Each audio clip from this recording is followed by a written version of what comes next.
Next अपना 9 number model paper है class 10 के लिए सेक्शन सी का।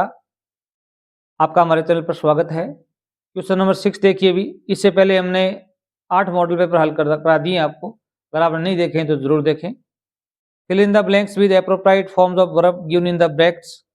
खालिस्तान में आपको टेंस की फॉर्म से ही अप्लाई करनी है। तो we finish this work by Sunday evening. अब बाई आया यहाँ पर, बाई प्लस में टाइम आया हुआ है। याद रखना, बाई प्लस में टाइम आ जाता है तो वहां पर फ्यूचर परफेक्ट टेंस होता है। Will have, shall have plus verb की थर्ड फॉर्म। वी के साथ में क्या आएगा अभी? Shall have. क्या लिखेंगे अभी? Shall have. थर्ड फॉर्म क्या होगी? फिनिश की, फिनिश्ड। यहाँ पर आप एक नंबर लगाकर इसका आंसर लिख देंगे। सी टेक 4 कप्स ऑफ टी सो फार। सो फार आ जाए, येट आ जाए, लेटली आ जाए तो ये प्रेजेंट परफेक्ट को इंडिकेट करता है। तो वहां पर आप है जो प्लस वर्ब की थर्ड फॉर्म अप्लाई करते हैं। तो 2 नंबर में क्या आएगा अभी? सी के साथ में है जाएगा और थर्ड फॉर्म आ जाएगी टेक की, क्या आ जाएगी भी? Taken. I see the bus living a few minutes एगो। अब यहाँ पर एगो शब्द आया हुआ है। एगो शब्द आता है तो वहां पर पास्ट इंडेफिनिट टेंस अप्लाई करते हैं वर्ब की सेकंड फॉर्म। तो सी की सेकंड फॉर्म यहाँ आएगी सा। ठीक है, आगे देखो भी। They build a bridge over a year and still isn't finished. वे 1 साल से क्या बना रहे हैं? भी ब्रिज का निर्माण कर रहे हैं, अभी तक वह पूर्ण नहीं हुआ है। यहाँ देखो भी प्रेजेंट टेंस है तो यहाँ पर भी प्रेजेंट टेंस आएगा। यहाँ देखो भी समय आया हुआ है, समय से पहले क्या है? अभी फोर आया है, फोर सिंस आया है। तो वहां पर आप हैज बीन या हैव बीन प्लस वर्ब की फर्स्ट फॉर्म आईएनजी का प्रयोग करेंगे। यहाँ दे के साथ में क्या आएगा अभी? हैव बीन बिल्डिंग आएगा। ठीक है, और 7 नंबर क्वेश्चन देखिए भी। इसमें आपको टेंस अप्लाई करना है। Fill in the blanks with verb in agreement with the its subject. आपको सब्जेक्ट के साथ में इसका संबंध बताना है। Tales of two cities a good book. ये किताब का नाम है, यहाँ पर दिया हुआ है एक गुड बुक, एक अच्छी किताब है। कौन सी भी? टेल्स ऑफ टू सिटीज, 2 शहरों की कहानियां। 2 शहरों की कहानियां। तो ये किताब का नाम है तो सिंगुलर है, ये किताब ही है तो इज आएगा यहाँ पर। ये ध्यान रखना, ये कोई बुक का नाम हो ना, ये किताब का नाम है, सिटीज ज्यादा नहीं है, यहाँ पर किताब का नाम है तो यहाँ पर इज आएगा। देर, अब देर वाले सेंटेंस होते हैं उनके इज और आर में से क्या आएगा भी? यहाँ पर जो वर्ड होगा उस हिसाब से यहाँ पर इज आर का प्रयोग करना है आपको। एक चेयर है, ए chair in the hall, hall में एक कुर्सी है तो इज आएगा यहाँ पर। क्या आएगा भी? Is. There is a chair in the hall. Question number 8 देखिए भी। Combine the following pairs of sentences using the words given in the brackets. अब यहाँ पर वर्ड दिए गए हैं, इनका प्रयोग करते हुए आपको इनको जोड़ना है। अब देखो पहला सेंटेंस है ही आस्क्ड मी, उसने मुझसे पूछा। आई नीडेड हिज हेल्प, मुझे उसकी हेल्प की आवश्यकता है। तो वेदर से जोड़ना है तो आप क्या लिखेंगे भी? 1 नंबर यहाँ लगाओ। He asked me. अब दोनों वाक्यों को करेक्ट करने के लिए वेदर का प्रयोग करेंगे।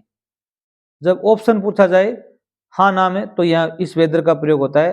एक वेदर वो होता है, ये स्पेलिंग होती है, इसका मतलब होता है मौसम। अब सेम का सेम सेंटेंस लिख दो आप। आई नीडेड हिज हेल्प, कोई चेंज नहीं करना है आपको। You respect others you will be suspected as long as जब तक आपकी प्रशंसा की जाएगी या आपको सम्मान मिलेगा, जब तक आप दूसरों का सम्मान करेंगे। एक क्या है भी? शर्त रखी गई है तो ये सेंटेंस पहले आएगा।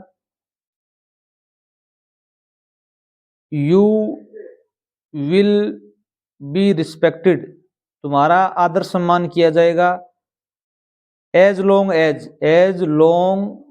एज जब तक यू रिस्पेक्ट अदर्स, जब तक तुम दूसरों का क्या करोगे भी? सम्मान करोगे। इस प्रकार जोड़ोगे। या फिर आप इस सेंटेंस को ऐसे जोड़ सकते हो, ये जो एज लॉन्ग एज है ना, ये यहाँ पर रखोगे सबसे पहले बहुत स्टार्टिंग में।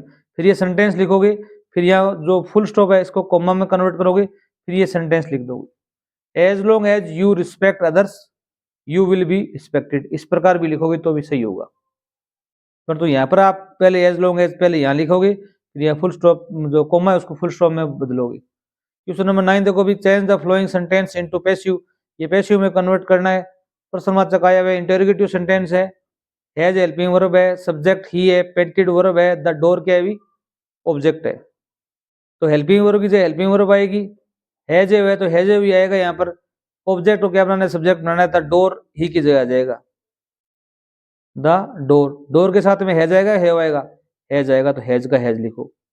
हैज के साथ और हैव के साथ हम क्या लगाते हैं, पैसिव में भी बीन लगाते हैं। अब वर्ब की थर्ड फॉर्म आएगी, पेंटी क्या आ जाएगी भी पेंटेड, बाई ही को बना देंगे ऑब्जेक्ट हिम, क्वेश्चन मार्क का क्वेश्चन मार्क आ जाएगा। पैसिव में क्वेश्चन मार्क का क्वेश्चन मार्क की रहेगा, ये ध्यान रखना। Rewrite the following sentence changing into index बीच में चेंज करना है। The player said hurrah we have won the match, खिलाड़ियों ने खुशी से कहा कि मतलब हम मैच जीत गए।